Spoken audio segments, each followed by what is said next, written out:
Ini ndiri mukadzi ane 25 years dzekuberekwa. Murume wangu ane 35. So nhau yandiunzawo pano ndeyekuti murume wangu aiva akaroora mukadzi kare, akaita 2 girls, then ini ndakazoitawo changu chikomana chimwe chete. Iye akaramba nemukadzi wake 2011, ini ndikazowanikwawo 2019. Ini nemwana wake takasiyana ne7 years. Nyaya yacho iri pakuti manje mwana uyu handionesa amai, vese vari 2. Kana mari ndivo vaitonotora ndisingazivi. Nguva yakafamba zvichiitika. So ini ndakazosvika pakutora twangu ndichienda kumba newangu mwana. Hapana kana wakateera, kana sipo ndaisapiwa.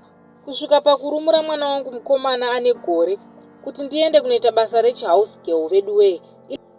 Kusvika 11 months kana munhu akambofona ndanga ndazvitambira zvekuchengeta ndega. Iye akazouyawo kubva kuSouth Africa, kubva auya kuzotora mwana wake achiti after week ndinodzosa, asi haana kudzosa mwana. Kutuma vanhu vainyimwa. Kubva ndazoenda ndega kunotora mwana, iye akutanga kuti sorry mwana what. Ndikati ndibvisire mari, shuwa akatobvisa keshi ndikadzokera kwaari. Iye zvino ndamuno mujoni, ndimowo muna amai vevana vaya. Havana zvavo murume, but chinondirwadza everyday vanotaura vese nemurume. Ndikati muri kutaura dzei naye, voti dzevana. Nezuro akaisa message kuti vasangane kumashops. Nhasi ndindatoita wekutanga kuiona, handina kubvunza. Vakabva vatanga kutaura zvavaida.